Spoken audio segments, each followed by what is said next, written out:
Mais uma vez, a paz do Senhor para todos os irmãos, os presentes, amém? Os presentes, os que nos acompanham pela internet, que o Senhor esteja conosco, que a sua palavra seja liberada sobre nós nesta noite, que Ele nos guie a toda a justiça e a toda a verdade, em nome de Jesus. Esse assunto que nós vamos falar, essa palavra que nós vamos falar nesta noite, é uma palavra que eu posso dizer aos irmãos, trago com muito temor e tremor no coração, pois eu sei que os planos de Deus não podem se frustrarem, mas enquanto os planos de Deus vão acontecendo, tem coisas que terminam nos causando pasmo e temor grande. Onde já se viu que Feira de Santana tivesse terremoto? Quem ouviu o terremoto hoje pela manhã aqui? Olha, alguns irmãos perceberam, né? Toda a região do Nordeste sentiu um abalo. E olha que as placas mais próximas que nós temos aqui, a Bahia, está no meio do Oceano Atlântico. Quem já atravessou esse oceano sabe a largura que tem isso, para você ir daqui para a África. E as placas mais próximas que nós temos está no centro, no meio do Oceano Atlântico. Então, para nós termos um tremor aqui de 4,3, deve ter sido um abalo muito forte, muito firme. No ano passado, meus amados irmãos, eu perdi muito antes dessa questão dessa pandemia, eu perdi muitos irmãos queridos. Não que os irmãos que estão aqui presentes não sejam queridos, são sim, em Cristo Jesus, nosso Senhor. Mas eu perdi muitos irmãos, assim, que nós tínhamos em muita estima. Os irmãos se lembram, até alguns eu citei aqui, a pastora Gomes, que no campo missionário ali por 12 anos nos tomou praticamente como filhos e nos tratava assim, com todo amor, com todo carinho. E nós, assim, o ano passado sofremos aqui, o céu ganhou, como ela mesma dizia, mas nós aqui sentimos a perda. Também um pastor muito amado de quando eu vim para o Evangelho, com 18 anos, que apesar de ter sido criado no Evangelho, mas eu nunca conheci o Evangelho. Meu pai era pastor, mas eu não conheci o Evangelho. Mas ele não te ensinava não, pastor? Ensinava, mas o espírito de burrice estava dentro da minha mente e não deixava eu compreender a luz do Evangelho. E logo que eu aceitei a Jesus, um pastor, o pastor Edmundo, pessoa muito amável, pessoa muito carinhosa, pessoa muito de Deus, nos instruiu ali, ele gastava tempo nos aconselhando, nos ensinando a palavra, e ele aproveitou aquela obra que o Espírito fez em minha vida, e é tanto que no dia que ele morreu, eu estava num posto de lavagem, e eu senti profundamente em meu coração, meu Deus, hoje à tarde eu vou fazer um sepultamento. Eu achava que era da minha mente aquilo, e na verdade era o Espírito de Deus me avisando que eu iria fazer este sepultamento de alguém muito próximo, muito conhecido, não sabia de quem era, mas o Espírito de Deus estava me avisando, e daqui a pouco eram as 10 horas da manhã, a Dina me liga e disse, olha, Edmundo passou para o Senhor. E nós fomos para o sepultamento do irmão Edmundo, do pastor Edmundo. E assim, foram muitas as perdas, e justamente ali no sepultamento do pastor Edmundo, é ruim a gente estar falando de morte assim, né? A gente quer falar de vida, né? Essa coisa, né? Mas, infelizmente, né? E eu disse para a Dina, eu tenho perdido muitas pessoas, amigas, muitas pessoas fiéis, muitos servos de Deus, têm ido aos grupos, né? O Senhor tem levado aos grupos, e está para acontecer uma coisa muito terrível. Tá? Desde 2019, né, que eu estava falando sobre isso e vendo os fatos acontecerem, porque morreu um, outro a gente sabe, né, mas a colheita estava grande, né, E eu disse, Deus está para mandar alguma coisa aí muito difícil, dias difíceis. E é justamente por falar em dias difíceis, pastor, pelo amor de Deus, já passei uma semana horrível, né? E agora o Senhor vem aqui, a gente vem para falar sobre coisas difíceis, né?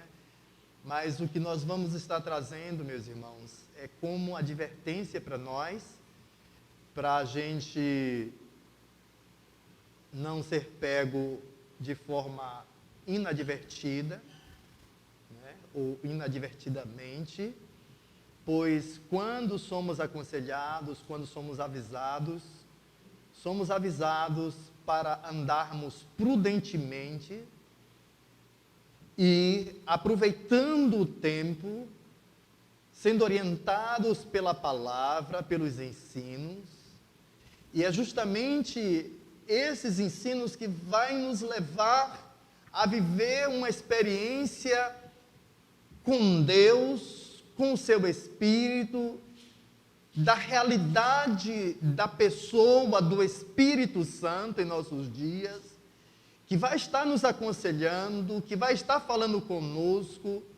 Nós não podemos viver uma fé na atualidade, uma fé que está presa ao que o pastor disse, ao que o pastor falou, ao que o irmão Cicrano me falou. Não, nós estamos vivendo um momento de amadurecimento, né? Na terça-feira estávamos falando aqui que muitos autores têm falado que as pessoas já de idade estão vivendo a síndrome do Peter Pan, né? E o que é a síndrome do Peter Pan? As pessoas não querem crescer, querem ficar forever young, né?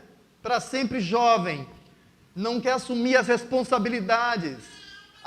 Eu sei que tem uma obra a fazer, eu sei que tem uma leitura bíblica a fazer, mas a gente vai empurrando aí. Quem sabe um dia, às vezes estamos dentro da igreja, estamos respondendo igual as pessoas descrentes, que a gente fala do evangelho e diz, não chegou o tempo ainda, né? Um dia eu vou para o evangelho, né? Um dia, aí a morte vem e leva, e ele não se preparou, e aí começa aquelas, né?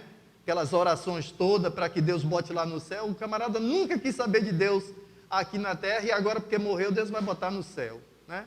Às vezes até era alguém que fazia chacota do evangelho, né? Falava mal, né?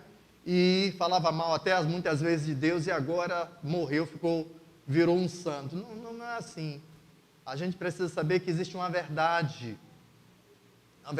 para sermos instruídos, e nós temos que viver dentro dessa verdade, temos que entender que não adianta fugir, né?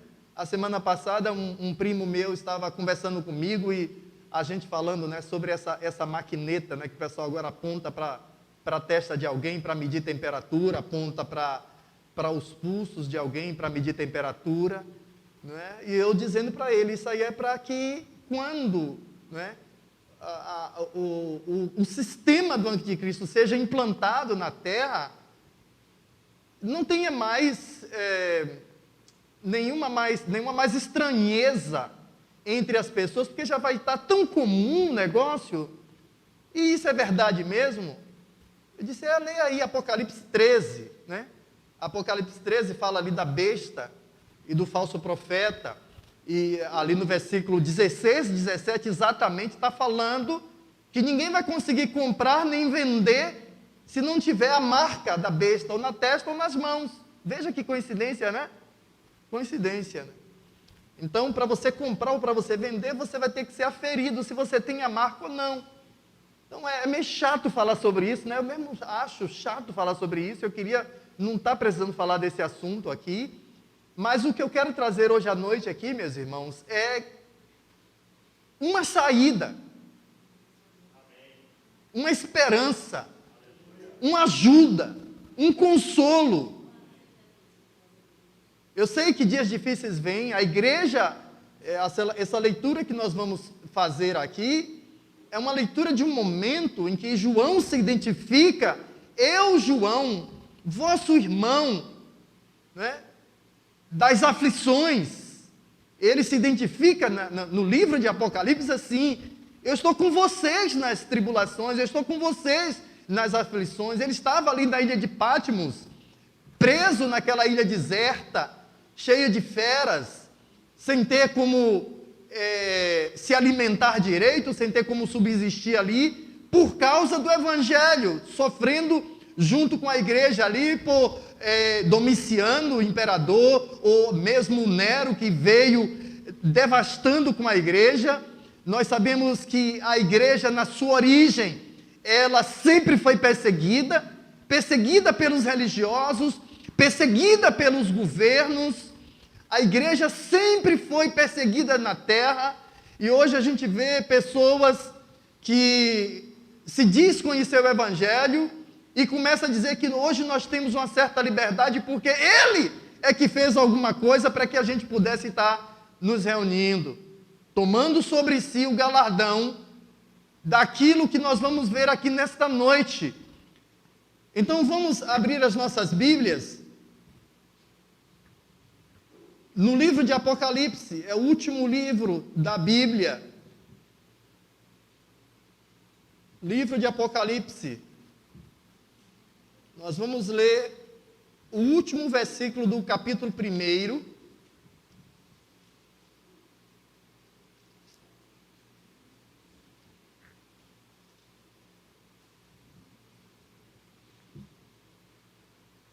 O último versículo do capítulo 1, versículo 20. E depois vamos ler também no próximo capítulo, capítulo 2, o versículo 1. A palavra diz assim: quanto ao mistério das 7 estrelas que viste na minha mão direita, e aos 7 candeeiros de ouro. As 7 estrelas são os anjos das 7 igrejas, e os 7 candeeiros são as 7 igrejas. Diga assim: os 7 candeeiros são as 7 igrejas. Aí o versículo 1 do capítulo 2 diz assim: é o anjo da igreja em Éfeso, escreve: estas coisas diz aquele que conserva na mão direita as 7 estrelas. O que são as 7 estrelas? As 7 estrelas? Os 7 anjos. Anjos aqui são os pastores, aqueles que estavam à frente daquelas igrejas. Então o Senhor tem na mão quem? Tem ou não tem? O Senhor tem em suas mãos os 7 pastores. Esse número 7 aqui, meus amados irmãos, é o número da perfeição, é um número de totalidade.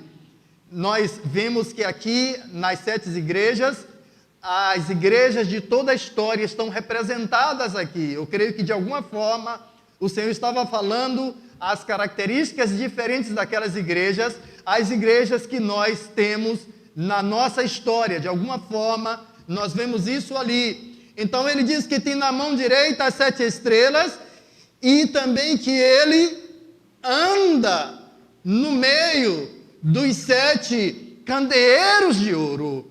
Então, o Senhor Jesus é aquele que controla a liderança da igreja, e também o Senhor Jesus é aquele que anda no meio da sua igreja. Quem anda é porque está vivo. Veja aqui o versículo anterior. Veja a partir do versículo 18, o que é que nós encontramos aqui. Vamos ler a partir do 17. João diz assim, olha: quando viu quem? Quando viu Jesus, naquela visão, naquela revelação que o Senhor dá para ele diz: quando o vi, caí aos seus pés como morto, porém ele pôs sobre minha mão direita, dizendo: não temas, eu sou o primeiro e o último,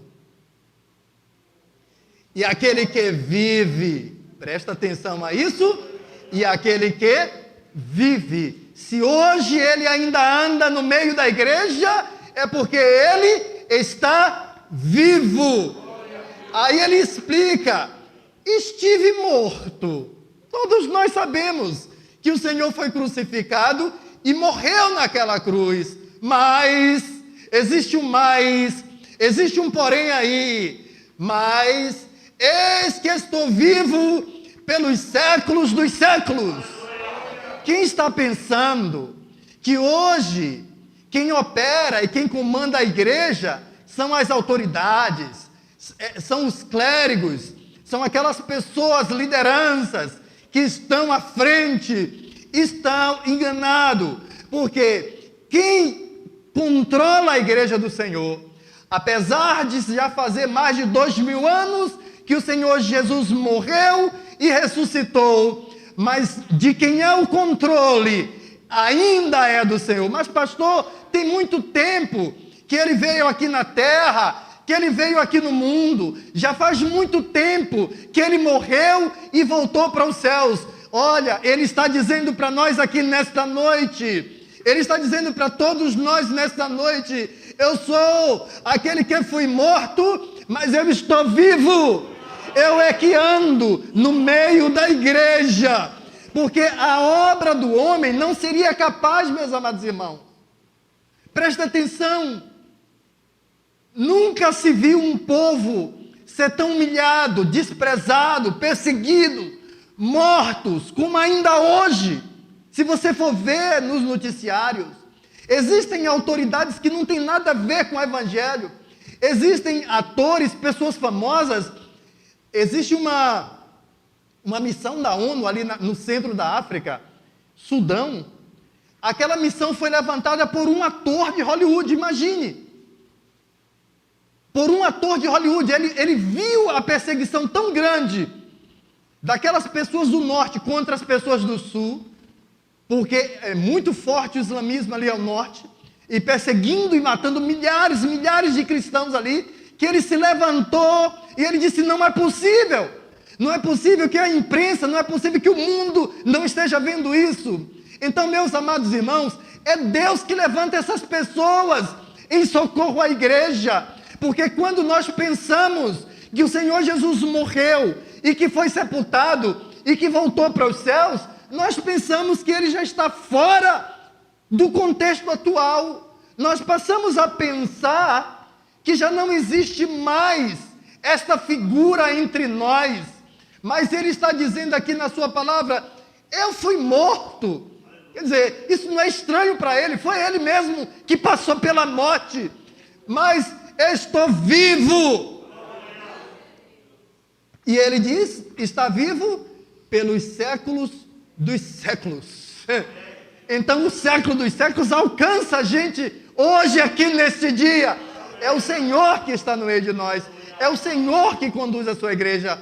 Sabe, meus amados irmãos, todas as vezes que eu estou falando com pessoas estudadas, pessoas com boas formações, e é interessante como a forma, eu já tive a mente assim também, a forma como eles entendem a pessoa de Jesus Cristo, é como se o Senhor Jesus Cristo fosse mais um sábio da história, mais um guru da história, mais uma pessoa que amava o próximo, que fazia o bem pelo próximo, uma pessoa que nasceu neste mundo e que andou fazendo bem, eles não negam, não conseguem negar isso, mas que tinha uma grande sabedoria, mas que morreu e que acabou. Mas não é isso que a Bíblia ensina para a gente. Não é isso que a Bíblia ensina para a gente. Eu me lembro de uma palavra de Gamaliel, e isso vai nos introduzir ao nosso próximo passo aqui. Gamaliel, quando ele viu aquelas autoridades políticas e aquelas autoridades religiosas perseguindo os discípulos, aqueles primeiros discípulos, ele disse assim: olha, vamos ter cuidado, porque a gente não pode perseguir esse povo desse jeito, matando, dando chicotadas e prendendo e fazendo tudo isso, porque se essa obra for uma obra de homem, e quando ele fala obra de homem, é porque homens naturais também busca fazer alguma coisa para Deus, mas não permanece. Para no caminho, fica por aí mesmo. Então ele dizia, se essa obra for uma obra de homem, ela vai parar, ela não vai continuar. Mas, e o que será de nós se essa obra for uma obra divina? Nós vamos nos encontrar lutando contra Deus. Então vamos ter sensatez, um homem sábio. Vamos ter sensatez. E Jesus, quando ele veio à terra, quando ele veio ao mundo, todas as coisas que ele fez como filho de Deus que é, ele não fez de si mesmo. É interessante no capítulo 5 de João, versículo 19, ele está dizendo assim, olha, porque eu, de mim mesmo, não faço coisa alguma. É difícil para a gente isso, compreender esse negócio, né? Às vezes casa-se, né? Às vezes casamos, aí a esposa quer andar pela própria mente dela, não quer prestar satisfação ao esposo, ou o esposo quer andar pela própria mente dele, vice-versa. Cada um vive por um lado, cada um vive por si, não tem interação, não se dobra um ao outro, não entram em acordo, não se conversam. Aí quando a gente lê uma coisa dessa aqui, veja, então lhes falou Jesus, em verdade vos digo que o filho, quanta rebeldia hoje nós vemos de filhos, né, com relação aos pais, né, e quantos maltratos muitas vezes de pais com relação aos filhos, acontece de tudo, não é? Em verdade vos digo que o filho nada pode fazer de si mesmo. Olha que interessante, irmãos. A gente não anda dizendo que Jesus é todo-poderoso, que ele pode todas as coisas, mas olha o que ele está falando ali, ele está dizendo que ele não pode por si mesmo, quer dizer, eu não posso sozinho fazer qualquer coisa. E é por isso que muitas pessoas têm dificuldade de entender a Trindade. Porque as pessoas começam a dizer assim, mas como é que três deuses? Isso não é trindade, isso é politeísmo. Porque eles não conseguem compreender que a mesma Bíblia que nos ensina sobre a Trindade, nos ensina que serão os dois uma só carne. Se é dois, como é que vai ser? Entendi isso. Isso nos fala, meus amados irmãos, da harmonia, da consideração, do entendimento. Eu vou contar uma experiência. Eu estava passando por uma dificuldade muito grande, um problema muito grande. E um dia, eu me ajoelhei e clamei pela madrugada e falei. E eu orei ao Espírito de Deus. E eu disse, Espírito de Deus, eu sei que Tu és poderosíssimo. Eu já pedi ao Pai sobre isso aqui, não obtive resposta.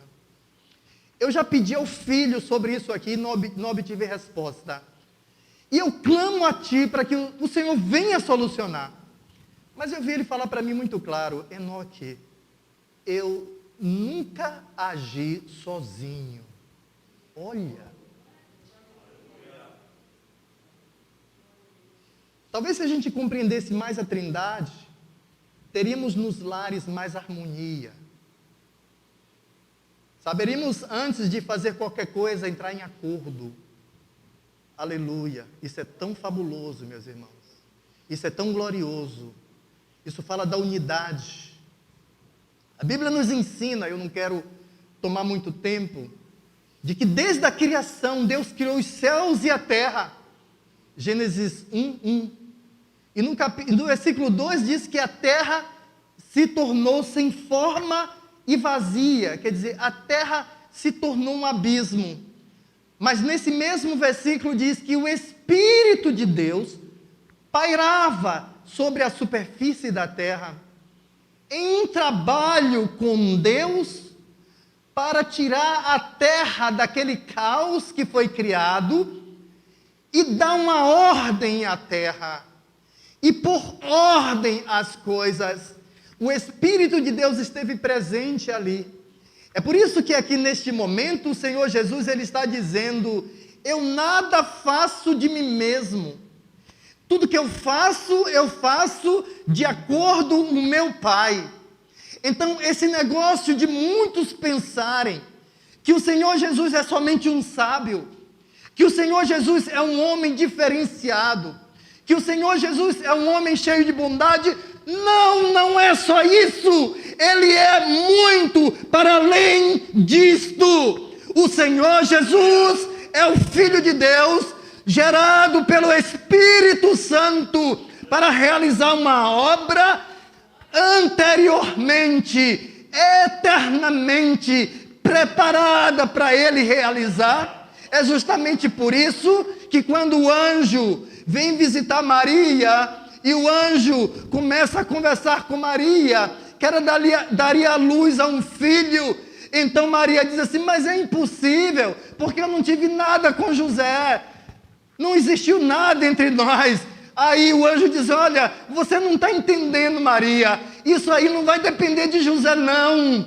Isso aí depende do Espírito de Deus, que vai vir sobre você, que vai te cobrir, e o que vai ser gerado em você não é um homem comum, ele vai ser gerado pelo Espírito. Dá para a gente compreender que é diferente?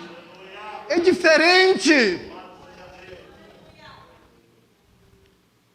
E nós vimos a Trindade operando nessa harmonia, nessa coinonia, na criação, no nascimento de Jesus, no ministério de Jesus.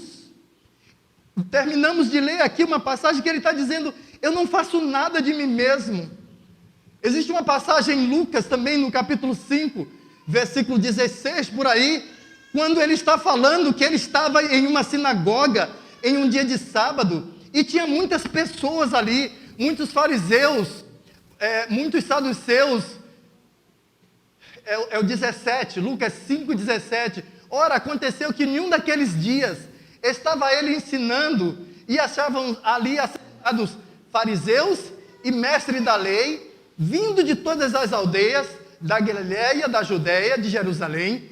E olha o complemento deste versículo: e o poder do Senhor, o poder de Deus, estava com ele para curar.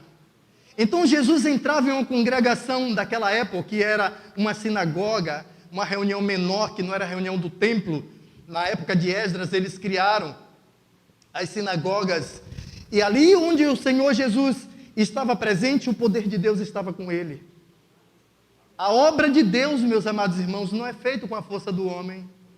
Quem achar que hoje está fazendo alguma coisa para defender a igreja está muito enganado, porque é o próprio Deus, é a própria mão de Deus que está impulsionando a sua igreja, que está salvando aqueles que têm que ser salvos, que está levando para a eternidade, para o seu reino, o seu reinado de glória, aqueles que ele tem separado para isso, aqueles que têm atendido a sua voz. É a mão do Senhor que está levando, não é força de homem, não é força de pastor Enoque, não é força de pessoas que se acham autoridades e que estão fazendo alguma coisa, porque o que a humanidade sempre soube fazer foi perseguir a igreja, foi maltratar a igreja, foi vir contra a igreja e aos princípios divinos. Mas aí está a palavra do Senhor, o Espírito está agindo em nossos dias. O Senhor nos diz na sua palavra: verdade, eu fui morto, mas estou vivo, e eu ando no meio da igreja, não só agora, mas em todos os tempos, os avivamentos que nós já passamos. E eu aconselho que, meu Deus, que essa cidade passe por um avivamento o mais breve possível, que possamos experimentar os milagres do Senhor. O pouco tempo que eu tenho de evangelho, eu já vi muita coisa, Deus fazendo muitas coisas, mas eu também tenho ouvido de muitos avivamentos pelos quais a igreja tem passado, e eu tenho sede disso. Eu peço: Senhor, traz um avivamento para a nossa cidade. Há poucos dias eu estive no cemitério aqui no Sim, não me lembro o nome desse cemitério, Bom Pastor, né? Jardim Celestial, né? É o João Batista aqui do Sim, né? Jardim Celestial, né? Irmãos, eu fiquei pasmo com o que eu vi.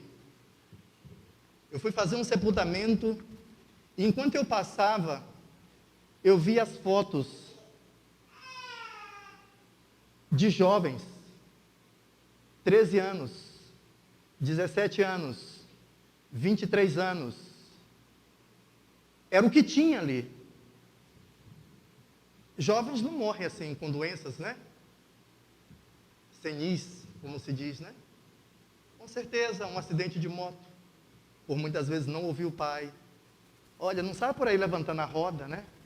Olha, não sai por aí, né? Botando pega, drogas, complicações com amigos e camaradas que não leva a lugar nenhum, leva à morte. Precisamos, meus amados irmãos, de um avivamento urgente, para que Deus coloque temor nos nossos corações, para que Deus nos dê amor. Vocês já ouviram falar de avivamento? Os irmãos moráveis, eles se vendiam como escravos, para que onde eles fossem servirem como escravos, eles pudessem pregar o evangelho. Que amor, que consideração ao Senhor e à sua obra. Lugares terríveis que eles iam, mas eles iam como escravos, se vendiam como escravos, para poder chegar até esses lugares tão remotos. E o que é que nós vemos hoje?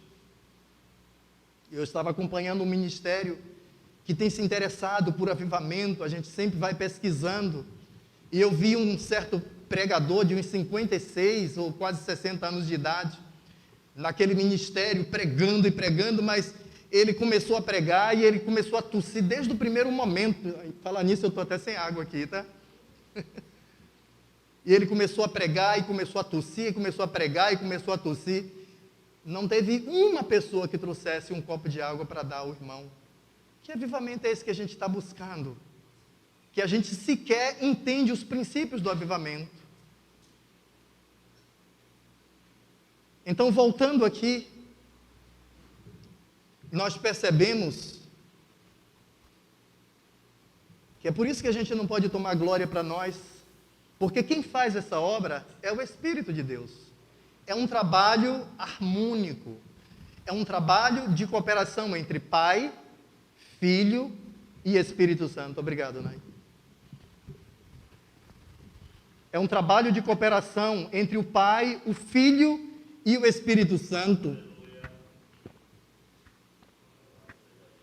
O Senhor Jesus, por diversos aspectos, em diversas oportunidades diferentes, ele não atribuía, é interessante isso. Às vezes eu afirmo assim, Jesus nunca expulsou demônio, Jesus nunca curou ninguém, mas como é, pastor, que o senhor diz isso, se a Bíblia diz que onde ele chegava ele curava a todos, não é? Mas lendo a Bíblia com cuidado, você vai ver que o que acontecia era que ele tinha sido ungido, o Espírito do Senhor estava sobre ele, Lucas 4, porque o Espírito do Senhor está sobre mim, para pregar aos pobres, para libertar os cativos. Ele não fazia aquilo com a força dele. Esse é um segredo para a igreja da nossa época, meus amados irmãos. Se nós queremos ver os milagres de Deus acontecer, eu posso chamar alguém aqui para orar, a pessoa pode ficar pensando assim, ó, o pastor Enoque vai curar fulano ali, ele está orando por aquela pessoa que está doente. Não, não é o pastor Enoque, é a presença do Senhor. É por isso que eu sempre falo, eu levo a sério o que o Senhor Jesus diz, onde estiverem 2 ou 3 reunidos no meu nome, aí eu estarei no meio deles. Justamente pelo fato de que se nós tivermos igreja, e se a presença do Senhor não estiver conosco, nós não somos igreja coisa nenhuma. Só somos igreja a partir do momento que nós consideramos a presença do Senhor entre nós, que nós amamos a sua presença entre nós, que nós desejamos que Ele esteja conosco, porque é enquanto Ele anda no meio de nós que os milagres acontecem. É isso que o Senhor Jesus explicou no capítulo 14 de João. Veja o conselho que Ele está dando para os discípulos. Eu vou ler alguns versículos, vai parecer enfadonho aqui, mas eu quero registrar algumas coisas para que a gente compreenda que sem o Senhor a gente não pode fazer nada. Ele mesmo falou isso no próprio Evangelho de João, no capítulo 15, versículo 5. Mas no capítulo 14, presta atenção o que ele está falando. Se vocês me amam, aqui começa o segredo. Quem ama o Senhor? Amar mesmo. Amar a sua justiça, amar a sua verdade. Apesar de vivermos em um tempo, meus amados irmãos, eu me envergonho de falar isso, mas é bom que estejamos advertidos. Existem pessoas, existem pregadores, existem autoridades que eles estão preocupados em construir o próprio reino deles. Às vezes eles estão tão empenhados, mas as intenções são escusas. Mas o que o Senhor está procurando para que Ele possa agir no meio de nós, no meio dessa geração, é procurando pessoas que amem a Ele de verdade. Se vocês me amam, guardarão os meus mandamentos, e eu pedirei ao Pai, e Ele lhe dará outro consolador. Quer dizer, Jesus era um consolador, era alguém que estava conosco, mas Ele disse, olha, eu vou rogar ao Pai, porque por um pouco de tempo, eu não estarei mais com vocês, mas depois desse pouco de tempo, eu voltarei para vocês. Aleluia. Alguns entenderam aqui, né? Por um pouco de tempo eu não estarei. Por quê? Porque ele sabia que ele iria ser morto. Que ele em pessoa não estaria mais no meio dos discípulos. Mas quando passasse esse pouco período de tempo, ele voltaria outra vez a estar com os discípulos. Então ele diz, Ele, o Pai, lhes dará outro Consolador, a fim de que esteja com vocês para sempre. Tem pessoas que estão pensando que o Espírito Santo veio só em Atos, no capítulo 2, e cumprindo-se o dia de Pentecostes, ouviu-se um grande barulho, um grande estrondo, e entrou ali naquela casa o som de um vento, como o som de um vento impetuoso, e todos foram cheios do Espírito Santo, e via-se línguas repartidas de fogo cair sobre eles, e todos foram cheios, e pronto, e ficou lá. Não! Veja o que ele está dizendo, eu virei e vou ficar com vocês para o quê? Para sempre. Para sempre. Porque Ele é aquele que caminha entre nós. E a igreja só consegue permanecer de pé porque temos o Senhor caminhando entre nós, falando conosco, operando os seus sinais, os seus milagres e as suas maravilhas. Aí o versículo 17, é o Espírito da verdade, que o mundo não pode receber, porque não vê. Quer dizer, o mundo não consegue ver, nem o conhece. Vocês o conhecem, porque Ele habita com vocês. E estará em vocês. Pastor, onde é que está o Espírito, né? A gente chega na igreja, não vê uma imagem, não vê nada. A gente adora o quê? A presença do Senhor. A sua presença que enche esse lugar, porque Deus é Espírito. Jesus falou com a mulher samaritana, importa que os seus adoradores o adorem em espírito e em verdade. Enquanto você sabe que você está aqui, mas eu estou aqui no meio, né, esse lugar simples, modesto, mas não importa. A presença gloriosa do Senhor é que importa, que está aqui entre nós. Essa presença que transforma vidas, essa presença que transforma corações. Eu me lembro quando eu fazia capelania ali em um centro de recuperação aqui em Humildes. Eu tinha chegado da Indonésia e quando eu estava na Indonésia, o Espírito do Senhor falou comigo sobre um marginal, uma pessoa perigosíssima que eu iria acompanhar, que eu iria instruir no Evangelho, e eu não sabia quem era essa pessoa, e Deus me mostrava que eu iria instruí-lo, que ele ia ganhar muitas almas para o Senhor. E eu disse, Senhor, eu não sei quem é essa pessoa que o Senhor me mostrou. E ele falava comigo isso, e foi assim, quando eu cheguei aqui, eu comecei a fazer capelania ali na casa de recuperação.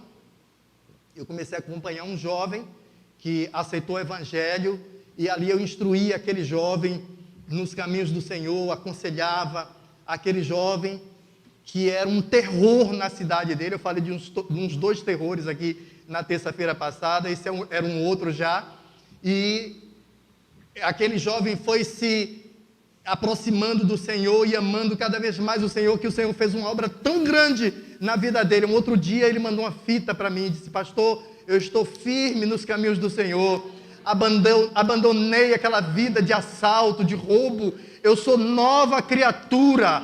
Então mesmo Jesus que fez isso no passado, pelo seu Espírito, Ele está fazendo as mesmas coisas nesses dias que estamos vivendo. Não deixe que aquela mensagem negativa venha ao seu coração, porque tem muitas pessoas, mesmo dentro da igreja, que ficam dizendo assim: ah, mas agora a gente não vê mais milagres acontecer, hoje Jesus não faz mais milagres. Aí eu digo, é problema dele se ele não faz, ou é problema seu porque não vê, porque eu sei que ele está fazendo milagres. Aí o cantor canta: abre os olhos do meu coração, Senhor, para que eu possa ver. Deus não é um homem para fazer alardes. A gente, qualquer bobagem que a gente faz, a gente bota na internet, faz propaganda e diz que fez e que aconteceu. Deus não é assim. Deus opera as coisas mais estrondosas e diz: não conte a ninguém do que eu fiz com você. Não era assim que Jesus fazia? Não fale para ninguém, não publique para ninguém. Olha, que interessante, meus amados irmãos. A gente precisa aprender com o Senhor. Aí ele diz assim no versículo 18: não deixarei que fiquem órfãos. Você está pensando que você está sozinho? Você não está sozinho. Você não é órfão. Você tem alguém por você. Voltarei para junto de vocês mais um pouco e o mundo não me verá mais. Vocês, no entanto, me verão, porque eu vivo. Aleluia!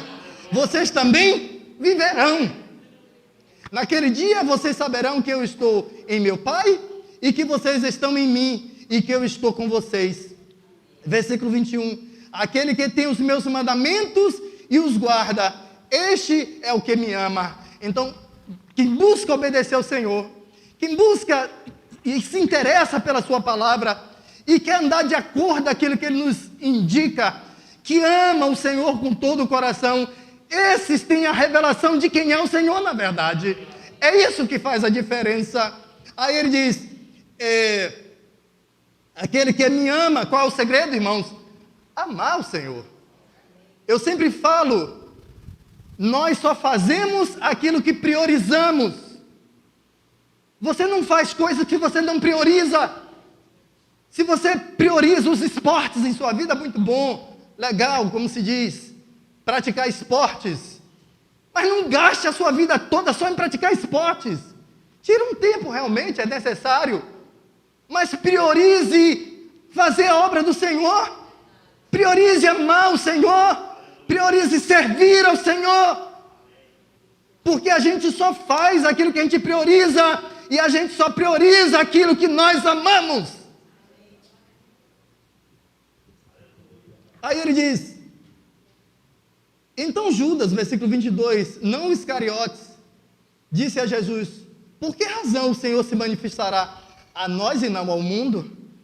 Jesus diz, é óbvio que eu não vou me manifestar ao mundo, o mundo não conhece. Jesus então responde, se alguém me amar, olha o segredo, se alguém me prioriza, se alguém me ama, tem gente que tem tempo para tudo, mas não tem tempo para o Senhor. Já leu a Bíblia hoje? Depois eu leio. Né? Você já fez suas orações hoje? Já buscou a presença do Senhor? Já sentiu Ele te encher o coração de alegria, de consolo, de paz? Como a gente precisa disso, irmãos? Depois eu busco. Um dia eu vou ser um crente fiel mesmo ao Senhor. Um dia eu vou, né? Se alguém me ama, guardará a minha palavra e o meu Pai o amará, e veremos para ele e faremos nele morada. Quem não me ama, não guarda as minhas palavras, e as palavras que vocês estão ouvindo, não é minha, mas é de quem? É do Pai que me enviou. Isso tem tudo a ver com aquele versículo que nós lemos anteriormente. Tenho dito isto enquanto ainda estou com vocês, mas o Consolador, o Espírito Santo, que o Pai enviará em meu nome, esse ensinará a vocês todas as coisas e fará com que se lembre de tudo que eu lhe disse. Amém. É bem verdade, Jesus voltou para os céus, mas ele deixou uma pessoa em nós ali. A pessoa do seu espírito, mas pastor, é muito subjetivo. Não é não. Não é não. Não é não. Não é subjetivo coisa nenhuma. É muito real. Se você levar isso a sério, você vai ver o quão real é isso. Eu me lembro, eu não quero tomar muito tempo, mas eu me lembro, eu tinha passado 3 anos no Timor, servindo ao Senhor ali. E quando eu voltei com muita dúvida se eu ainda voltaria para o Timor, para o campo missionário, ou se eu ficaria no Brasil. E logo um pastor aqui em Feira de Santana me disse, pastor, nós temos uma igreja para você tomar conta aqui, se você for ficar aqui em Feira de Santana, tem uma igreja para você tomar conta. E foi em 2003, 2004, né? E eu disse, pastor, eu tenho contas a prestar ao Senhor. Eu não quero voltar assim por conta própria. Eu queria que Ele me orientasse realmente. Eu vou orar nesse propósito e a depender da resposta que o Senhor me der, então eu vou conversar com o Senhor. E um dia eu fui ali para Salvador, estava dormindo na casa de uma irmã minha, e de manhã cedo, umas 6 horas da manhã, eu estava orando, e quando eu terminei aquela oração, o Senhor falou comigo, não tome nenhuma decisão, não assuma nenhum compromisso. E o Senhor fala, irmãos? Fala. Eu disse que não é subjetivo, e eu vou contar essa experiência para vocês terem ideia da realidade da operação dessa pessoa, do Espírito Santo que veio substituir Jesus. É Ele que vai nos ajudar nesses dias difíceis, irmãos. É por isso que eu estou falando sobre essa pessoa que está entre nós, que vive em nós. Porque é Ele que vai nos ajudar a atravessar esses dias difíceis. E Ele disse, você teve um tempo, você terá um outro tempo, e então virá o tempo.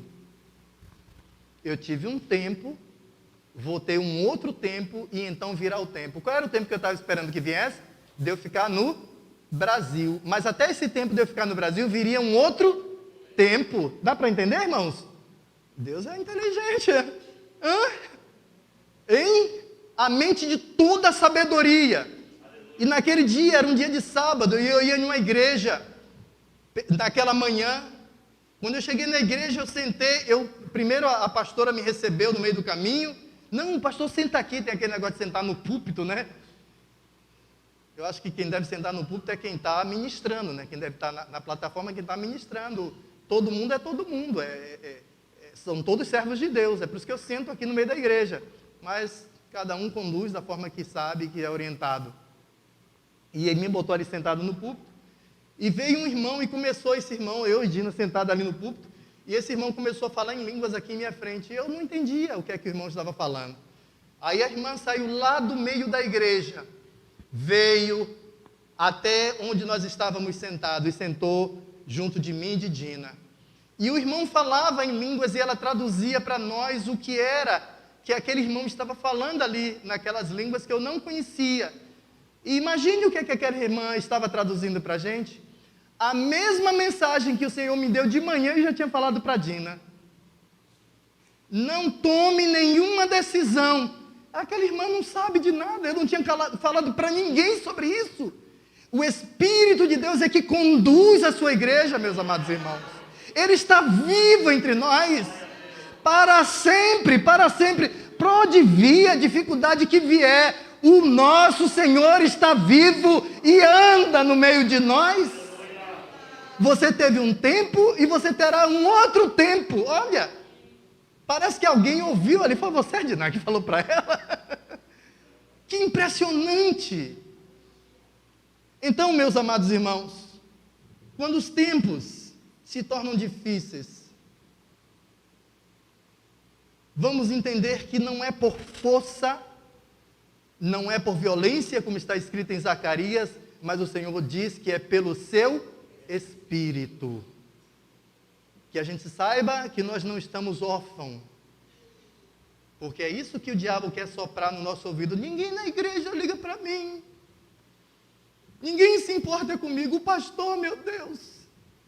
Os irmãos que eu achei, não, você não está só, não. É claro que Deus usa a vida de um, de outro para ministrar, mas você não está só. Ah, mas pastor, é tanta dificuldade, mas você não está só.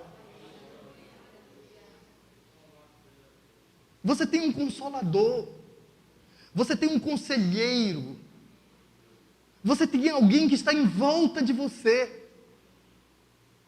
Caso esteja muito difícil, peça socorro a pessoas idôneas, pessoas que possam te ajudar, mas não fique lutando só, porque Deus também pode usar pessoas sim, mas sobretudo a nossa confiança é nele, é nessa companhia que nós esperamos. Então quando os tempos, eu não quero tomar muito tempo aqui, se tornarem difíceis para nós, vamos entender que nós temos alguém que vai nos ajudar. O Espírito Santo de Deus, diz Romanos 1,4, ele retirou Jesus da sepultura. Paulo escreve ali que ele ressuscitou pelo poder do Espírito Santo. Para nós hoje, que queremos tudo rapidinho, prontinho, que numa situação dessa aqui nós iríamos dizer o quê? Não tem mais jeito. Né? Depois da sepultura, não. Sepultura não significa nada para o nosso Deus.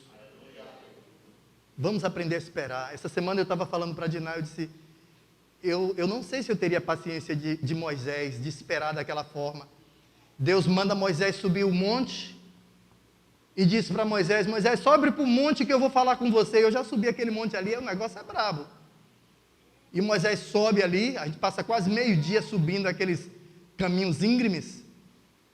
E Moisés chega lá em cima no monte e nada de Deus falar com ele, mas Deus lá embaixo não disse que ia falar com ele, disse. Mas Moisés passa o primeiro dia ali, Deus em silêncio. Oh, que Deus é esse que disse que era para eu subir o monte, que iria falar comigo? Aí passa o segundo dia, nada, silêncio. A gente hoje, meus irmãos, misericórdia. Eu tive orando ali com o tio do pastor Dielso. Ele fica ali sozinho, naquela beleza dele, né, Dielso? Aquela maravilha de lugar, aquela vista ali. E a gente faz aquela oração ali, já preocupado com o caminho de volta e tal, e ele está ali tranquilo, na dele. Aí eu terminei de fazer aquela oração ali, pacote, né? Aí ele começa, Senhor Jesus! E ele começa a clamar ali, e ele começa a pedir, sem pressa! Sem pressa! Eu tenho todo o tempo para ti, Senhor Jesus. Sem pressa. Oh, como isso agrada o coração do Pai. E passa o quinto dia, nada. E passa o sexto dia, nada. E que Deus é esse que mandou que eu subisse? E ele está ali. Eu já tinha saído. Dina disse que eu sou superativo. Eu já tinha descido o monte. Não, esse Deus não quer nada comigo, não. Me mandou subir, agora vou descer e acabou. Não é assim que a gente age, irmãos? Que a gente quer uma fórmula pronta, alguma coisa que não clamou, pronto, já chegou. Não. Se decepciona com o irmão, com o pastor, com a igreja. É um tempo difícil. Oh, meus amados irmãos, que a gente possa aprender com o verdadeiro Deus. Tem muita coisa sendo ensinada que não vem da palavra, que não são instruções da palavra do Senhor, do Espírito de Deus. Que a gente possa aprender com Deus verdadeiro. No sétimo dia, Deus começa a falar com Moisés. Será que eu tinha essa paciência? Eu digo a vocês que eu não teria. Tenho que confessar meus pecados. Se Cristo tarda, espera ainda. Mais um pouquinho e o verás, diz o hino. Você está achando demorado porque as aflições são grandes? Espera. Você está distraído porque está legal aqui, né? O carro novo, o apartamento novo, ou sei lá o que, novo, né? Igual aqueles convidados. Não, eu comprei umas juntas de boi, eu vou lá experimentar. Eu comprei umas terras, vou lá. Está distraído. Jesus está voltando. Se liga, meus irmãos. Isso é para mim, primeiro para mim, depois para os irmãos. Está certo assim? Amém? Glória a Deus, glória a Deus, glória a Deus. Então, enquanto esperamos, saibamos que nós não estamos sós, que mesmo hoje Ele está conosco. Ele diz, eu vou terminar, Ele diz em João 15:5, eu sou a videira e vós os ramos. Quem permanece em mim e eu nele, esse dá muito fruto, porque sem mim nada podeis fazer. Isaías 40:30, veja o que diz a palavra de Deus para nós. Os jovens se cansam e se fadigam, e os moços ficam exaustos e caem, mas os que esperam no Senhor. Foi assim que Jesus falou, fique em Jerusalém, não saia de Jerusalém, até que, o que é que ele está falando? Espere lá. Os que esperam no Senhor renovam as suas forças, sobem com asas como águias, correm e não se cansam, caminham e não se fadigam. Amém? Tem gente cansada aí? Senhor é que restitui as nossas forças pela obra do seu Espírito no meio de nós.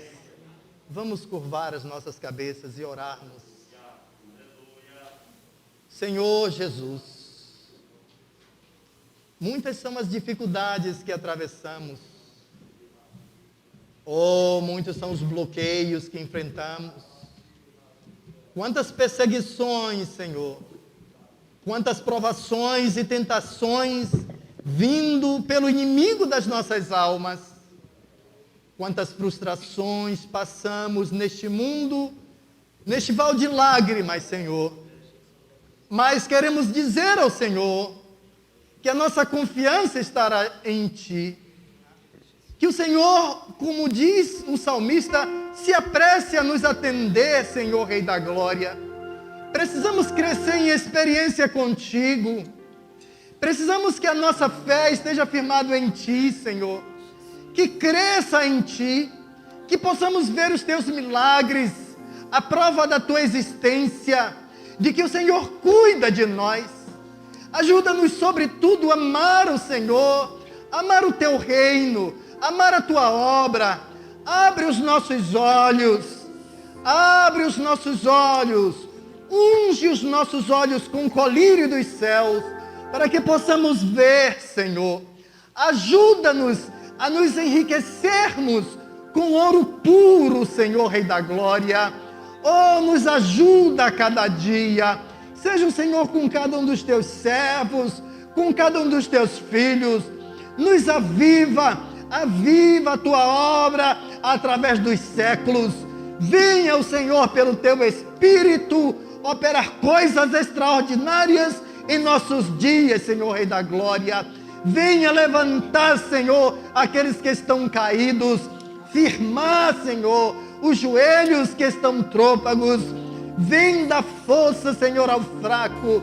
Vem, ó Rei da Glória, trazer experiências verdadeiras contigo, ó guarda de Israel. Nos preserva para Ti, para o dia da Tua vinda. Queira o Senhor nos separar. Em nome de Jesus nós oramos e agradecidos oramos. Amém. Glória a Deus.